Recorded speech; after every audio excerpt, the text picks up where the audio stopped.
Assalamualaikum warahmatullahi wabarakatuh. My friends, Dato and Tan Sri.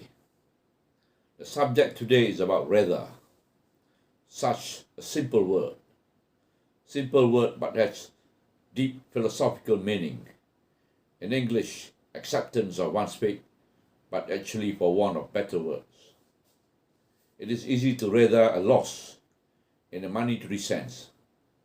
But when it involves a loss of a beloved life, Redha can be very difficult.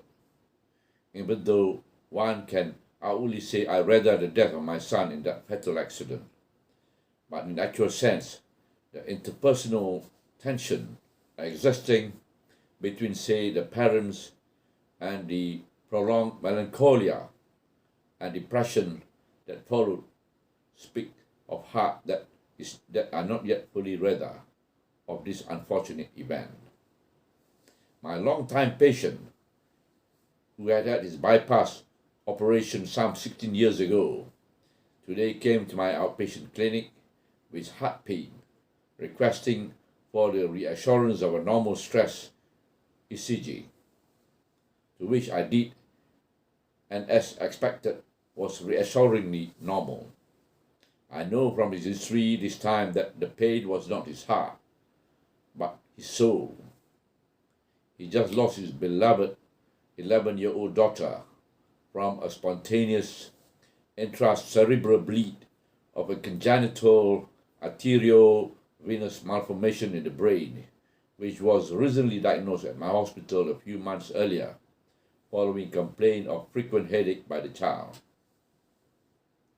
My patient and his wife must have been told that an endoluminal technique akin to angioplasty, except in this case a small feeder vessel in the brain, instead of being blown and stented, would be stuffed and closed by overloading it with coils of metals to prevent further enlargement and future bleeds.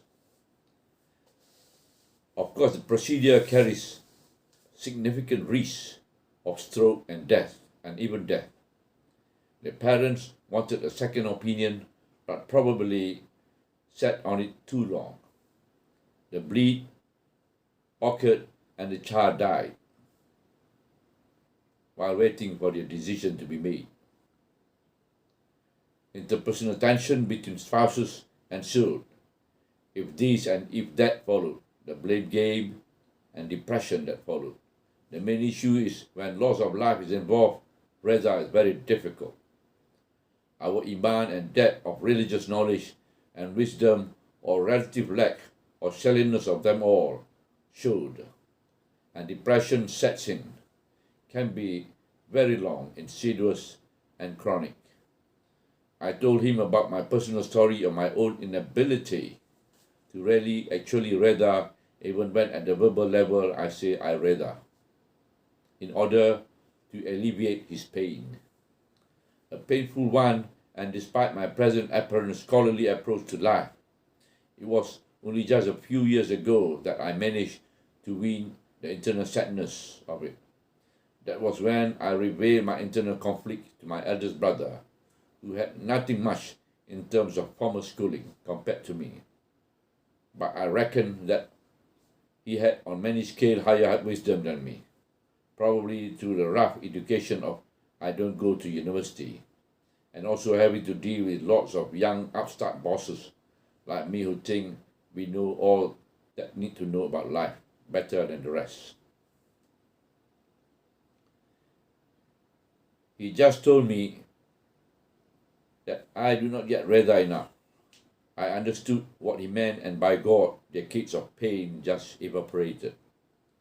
My internal sadness started when I was a first-year medical officer, then working in an academic department of medicine, University Kebangsaan Malaysia, based in GHKL, was on call then, manning a very busy coronary care unit at GHKL in the matter then because of understaffing and lack of hospital CCU bed in KL. A call came that my younger sister's friend by the name of Mustafa from Telecom HQ, Doc, your sister, Wan Mazia, is in coma in Kuantan GHKL department from motor bicycle accident in Basra.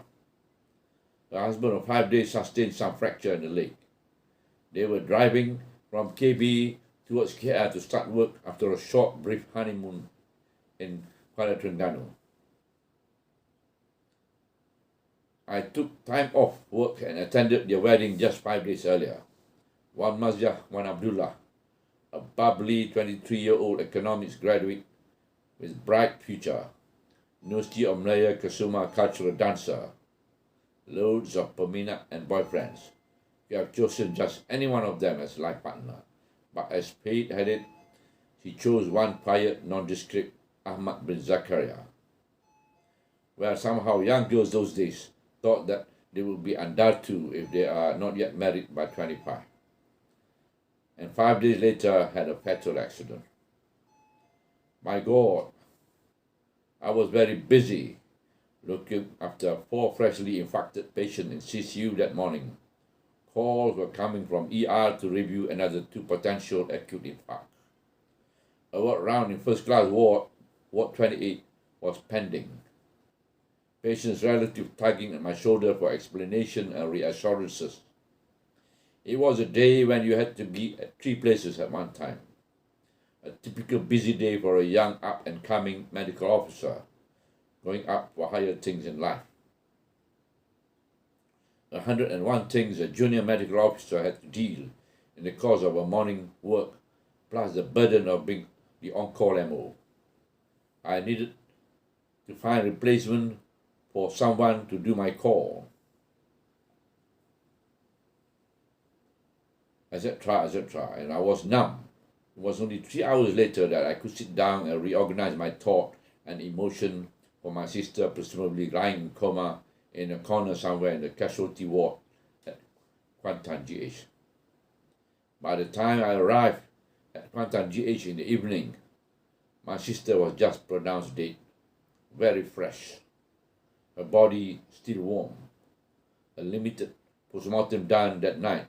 Cause of death, brain death due to mounting pressure as a result of neglected subdural hematoma. I was very sad. In layman's term, he just had a small bleed under the skull, and her death was due to the bleeding getting larger and larger over the eight or so hours of callous and inactive observation in the casualty department. In medical parlance, totally unacceptable. A small burr hole by the stupid demigod surgeon on call would have solved the problems of pressure build-up on the brain. As simple as that. The surgeon knew it, and on meeting me, he knew that I knew it. But thank God, my grieving family members did not know the implication, otherwise the Redha part of the whole event would involve more people, unnecessary anger, and more complex, on something that we cannot change. A deviation here, though. Litigation on the caregivers in the main are a reflection of a non-Redha state of mind. From a Sufic perspective, ignorance oftentimes is a blessing. I'm not saying or stating a position here, just an observation. A profound one, no doubt. And the remedy then? Well, you have to have an accident. Try arrange one near Samdabi Medical Center with state-of-the-art MRI and CT scan and consultant on 24 hours call. If you plan to have a massive heart attack, just do it within the lobby of IJN. Or try to talk and cajole God about it, if it can be arranged. Of course, if you are in that enviable position, you would not have bothered about it in the first place. In my mind then, there are so many if, so many iblis if. What if I have the presence of mind to make a few intelligent calls earlier on to the consultant surgeon in Kuantan? What if I have used my family contact who knew the Pahang MB then for a mercy airlift by the RMAF to AJKL, where medical knowledge and expertise were more decent? If, all the iblis if. I'd rather that part of the medical officer and surgeon on duty not doing that expected beat. Otherwise, They will not be in Kuantan, I told myself. But I could not come to terms for decades of my inability to act proactively. That was the right setting for future prolonged intermittent melancholia and depression. In actual fact, on looking back with hindsight, I've been very unfair to myself for having so high an expectation. I was only 27 then. This is too high. Expectation of oneself leads to protracted, rarely unnecessary and painful internal sadness and mourning without end. My other brothers and sisters and even parents were fast to Redha, and after a short period of mourning, life went on as usual for them. Alhamdulillah, I had fits of depression and longing for years to come.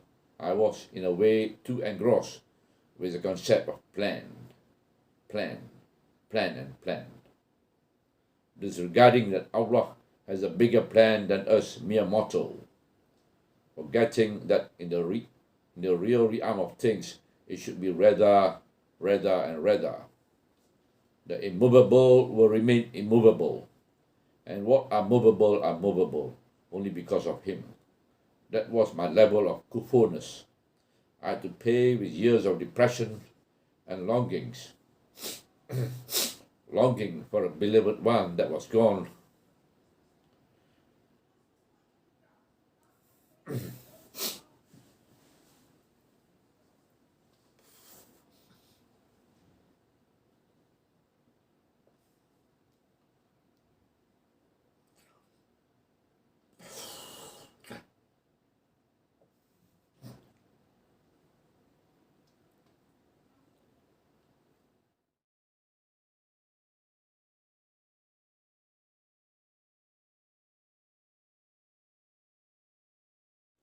That is Redha. Simple word but deep meanings and connotation. Sheikh Abdul Qadir Al-Jilani, in a short discourse, put Islam as following: that was prescribed for you by the one and only, enjoying what is halal and avoiding what is haram, and lastly, Redha to what is thrown in your way. One does not have to have an IQ like Einstein to enjoy our faith. My friend, Redha, and Redha earlier than later. Your 11-year-old is already in the realm and cradle of love, while we are still being tested, and if we do not Redha, we fail the big test. Assalamualaikum warahmatullahi wabarakatuh.